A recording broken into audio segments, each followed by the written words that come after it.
This is Vivek speaking and welcome to my YouTube channel A5M on classes. आज मैं आपको जानकारी देना चाहूँगा कि पास्ट इंडिफिनिट टेंस के बारे में, मतलब पास्ट इंडिफिनिट टेंस के बारे में जानकारी देना चाहूँगा। और इसकी जो पहचान है, इसका इंट्रोडक्शन जो है, जिन हिंदी वाक्यों के अंत में ता था, ती थी, ते थे, या था, ई थी, ए थे, या आ, ई, ए आदि शब्द आते हैं तो वह वाक्य पास्ट इंडेफिनिट टेंस कहलाता है। कहने का मतलब इसमें सभी काम जो होता है भूतकाल में होते हैं। और इसमें मैं आपको बताना चाहूँगा, जो इसमें अफर्मेटिव का जो रूल है उसके बारे में आपको मैं जानकारी देना चाहूँगा। जैसे अफर्मेटिव सेंटेंस है, सेंटेंस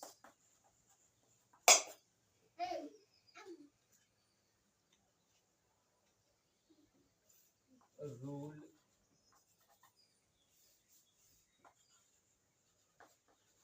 अफर्मेटिव सेंटेंस का जो रूल है, कर्ता प्लस क्रिया सेकेंड फॉर्म प्लस कर्म प्लस अन्य शब्द।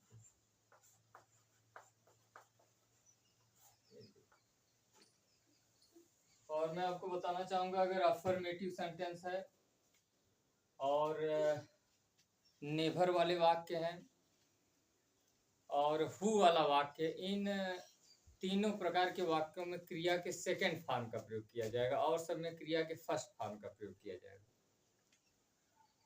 और इस टेंस की सहायक क्रिया डिड है। अब फॉर एग्जांपल्स मैं इसके बारे में आपको जानकारी देना चाहूँगा।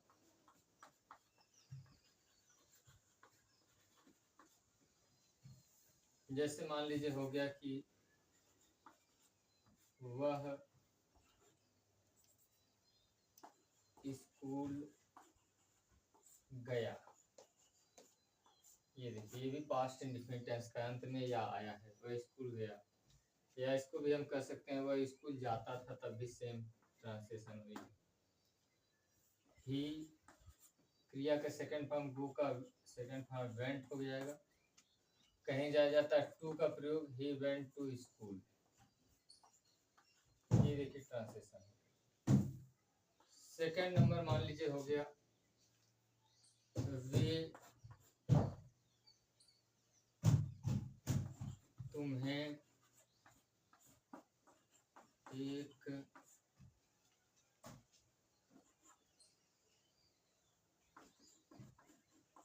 संदेश भेजे थे। मान लीजिए ट्रांसलेशन हो गया।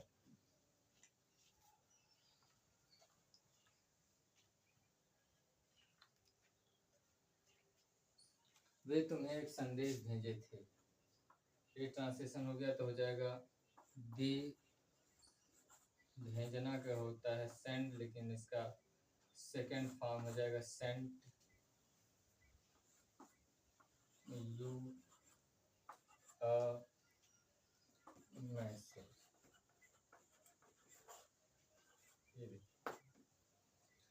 They sent you a message, इसका ट्रांसलेशन हो जाएगा। और नेक्स्ट मैं ट्रांसलेशन आपको ले लेता हूँ।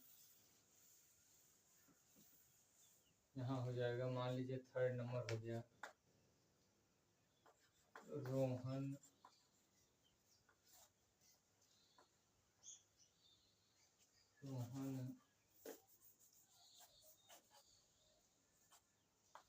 अपना काम पूरा करता था। देखिए ये भी है, था थी। तो यहाँ सबसे पहले लिखेंगे रोहन के अंग्रेजी रोहन, और उसके बाद पूरा करना होगा कंप्लीटेड हो जाएगा। क्रिया का सेकंड फॉर्म लगाएंगे कंप्लीटेड।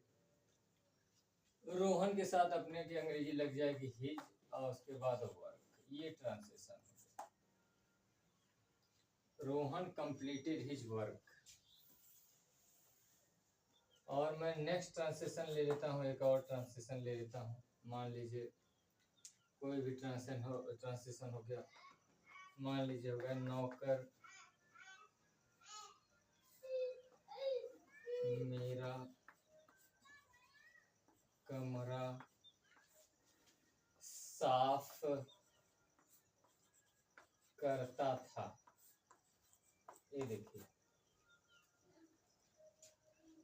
नौकर मेरा कमरा साफ करता था, यहाँ लिखिए द सर्वेंट।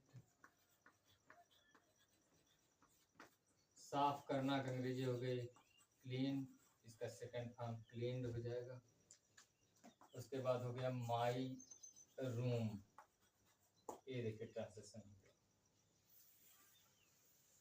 इसी तरह आप तमाम ट्रांसलेशन अफर्मेटिव का कर सकते हैं।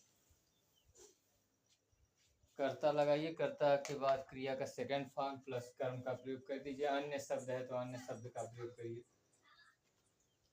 और अब मैं ये जो प्रेजेंट इंडिफिनिट टेंस में जो 11 प्रकार के जो सेंटेंस होते हैं उनका ट्रांसलेशन कैसे किया जाता है इसके बारे में आपको जानकारी देना चाहूँगा। जो प्रेजेंट इंडिफिनिट टेंस होता है उसमें ये जो 11 प्रकार के सेंटेंस होते हैं उसका ट्रांसलेशन कैसे किया जाता है। जैसे मान लीजिए कोई भी ट्रांसलेशन ले लीजिए, मान लीजिए हो गया कि मोहन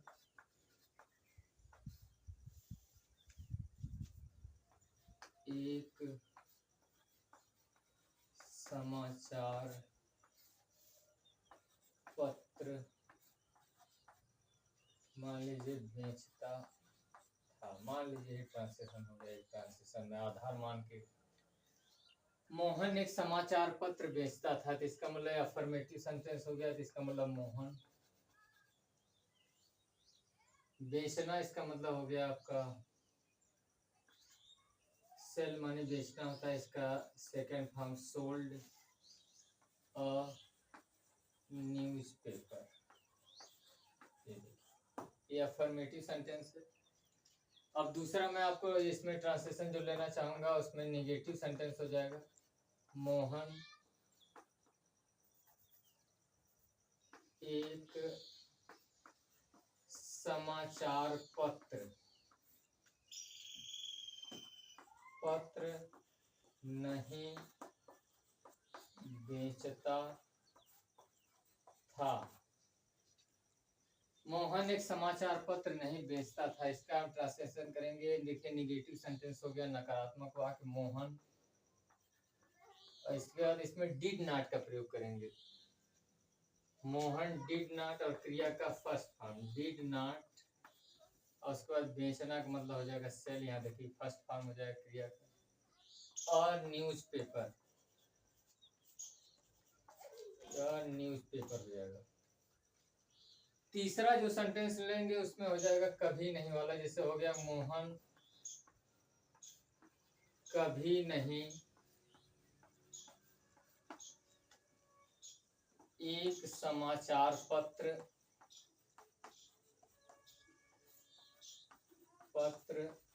बेचता था। एक ही सेंटेंस को अफर्मेटिव, नेगेटिव, इंट्रोगेटिव सब में बना के कभी नहीं आ जाए, कभी नहीं का अंग्रेजी नेवर हो जाएगी मोहन। उसके बाद देखिए नेवर का प्रयोग करेंगे। इसमें क्रिया के सेकंड फॉर्म का प्रयोग होगा। अफर्मेटिव कभी नहीं वाला और हु वाले वाक्यों में क्रिया के सेकंड फॉर्म का प्रयोग करेंगे। जैसे हो गया मोहन नेवर, उसके बाद सोल्ड अ न्यूज़पेपर। ये देखिए ट्रांसलेशन हो जाएगा। ये ट्रांसलेशन। चौथा ट्रांसलेशन में ले लेता हूँ। मान लीजिए हो गया कि इंट्रोगेटिव सेंटेंस में नंबर 1 जो आता है क्या, जब वाक्य शुरू में आता है क्या मोहन एक समाचार पत्र बेचता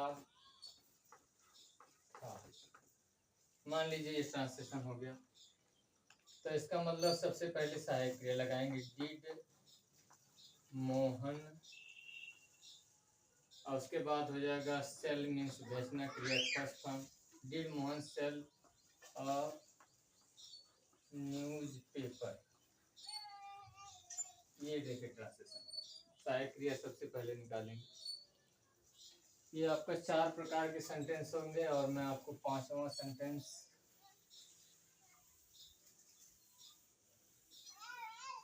सेंटेंस बताना चाहूंगा। जैसे इसी सेंटेंस का जो ये सेंटेंस है इंट्रोगेटिव है, इसी का इंट्रोगेटिव एंड निगेटिव सेंटेंस कैसे बनाएंगे। 5 नंबर, क्या मोहन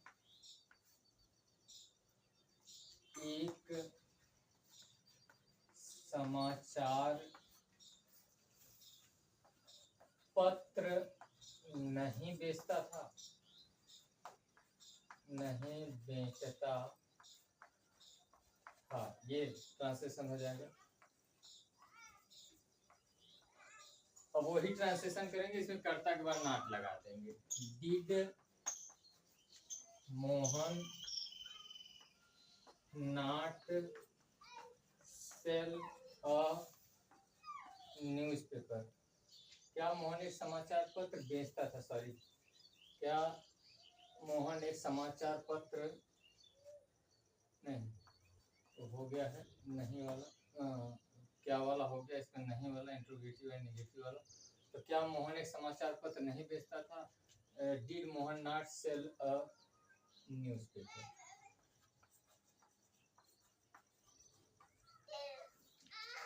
6 नंबर ले लेता हूँ, मोहन क्या क्यों कब कैसे कहाँ जो आता है 3rd नंबर पे वो वाला है। मोहन क्यों एक समाचार पत्र बेचता था, ये देखिए ट्रांसलेशन हो रहा है। तो क्यों की अंग्रेजी सबसे पहले लिखेंगे, जो भी प्रश्नवाचक शब्द वाक्य के बीच में आता है। व्हाई डिड, इसकी सहायक क्रिया डिड ही लगाएंगे, सेम उसी तरह की, और क्यों की अंग्रेजी आप लिख देंगे why did Mohan sell a newspaper, ये देखिए 6 नंबर हो गया, मोहन क्यों एक समाचार पत्र बेचता था, why did Mohan sell a newspaper. इसी का 7 नंबर, इसी का इंट्रोगेटिव एंड नेगेटिव बताता हूँ। मोहन क्यों एक समाचार पत्र नहीं बेचता था, ये हो जाएगा आपका 7 नंबर हो जाएगा। Why did Mohan not sell a newspaper, ये देखिए ट्रांसलेशन हो गया 7 नंबर। 8 नंबर ट्रांसलेशन में ले लेता हूँ। 8 नंबर मतलब इंट्रोगेटिव में जो कौन सा कौन सी कितना कितने किसका किसकी आता है वो वाला ट्रांसलेशन कैसे इसका करेंगे। तो मान लीजिए कोई भी ले लीजिए, कौन सा लगा के कर लीजिए, या कोई भी कौन सा कौन सी किसका किसकी। मोहन मान लीजिए कौन सा शुद्ध हो जाएगा, मान लीजिए कौन सा, मोहन कौन सा समाचार पत्र बेचता था, ये देखिए ट्रांसलेशन है। मोहन कौन सा समाचार पत्र बेचता था, तो इसका मतलब कौन सा कौन सी अंग्रेजी सबसे पहले लिखेंगे, उसके साथ उसकी संज्ञा भी लिखेंगे। ये हो जाएगा विच न्यूज़पेपर डिड मोहन, उसके बाद हो जाएगा सेल, ये देखिए translation, which newspaper did Mohan sell. अब इसी का इंट्रोगेटिव एंड नेगेटिव में बना रहा हूँ, इसी कौन सा का है, कौन सा का जो ट्रांसलेशन है। मोहन कौन सा समाचार पत्र नहीं बेचता था, 9 नंबर, मोहन कौन सा समाचार पत्र नहीं बेचता था, ये देखिए ट्रांसलेशन। कर्ता के बाद नॉट का प्रयोग करेंगे, जैसे यहाँ हो गया विच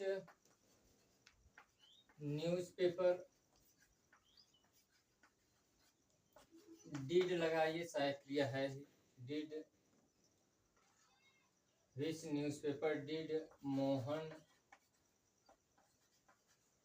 नॉट सेल। देखिए प्रश्नवाचक चिन्ह। 10 नंबर जो आ जाता है कौन या किसने जो लगा के प्रश्न करते हैं हम, आखिरी इसमें होता है कौन एक समाचार पत्र बेचता था। ये हो जाएगा ट्रांसलेशन। कौन एक समाचार पत्र बेचता था, इसका मतलब कौन की अंग्रेजी सबसे पहले लिखेंगे हु। बेचना का मतलब क्रिया के यहाँ सेकंड फॉर्म। देखिए ध्यान दीजिएगा, अफर्मेटिव सेंटेंस हो मतलब पॉजिटिव सेंटेंस जो सकारात्मक वाक्य होता है, या नेभर वाले जो वाक्य होते हैं, या अगर वाक्य में कौन आता है मतलब हु वाले वाक्य जो होते हैं, उसमें हम क्रिया के सेकंड फॉर्म का प्रयोग करेंगे। और जितने भी सेंटेंस आएंगे प्रेजेंट इंडेफिनिट टेंस में, उसमें हम क्रिया का फर्स्ट फॉर्म का प्रयोग करेंगे। हु सोल्ड, देखिए यहाँ हो गया हु सोल्ड अ न्यूज़पेपर, ये हो गया 10 नंबर। और आखिरी आपको इसके बाद में बताना चाहूंगा, आखिरी जो सेंटेंस इसमें होगा 11 वाला जो हो जाएगा कौन एक समाचार पत्र, कौन एक समाचार पत्र नहीं बेचता था।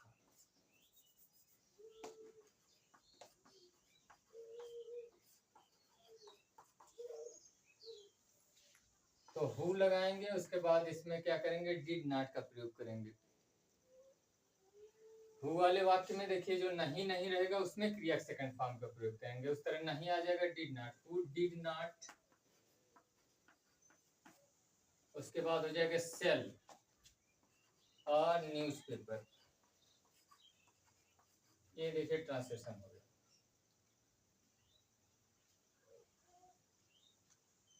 और मुझे आशा है कि आपको प्रेजेंट इंडेफिनिट टेंस के बारे में समझ में आया होगा, जो मैंने आपको बताया प्रेजेंट इंडेफिनिट टेंस के बारे में। और नेक्स्ट वीडियो में आपको जानकारी देना चाहूँगा प्रेजेंट कंटिन्यूअस टेंस के बारे में। And thanks for watching.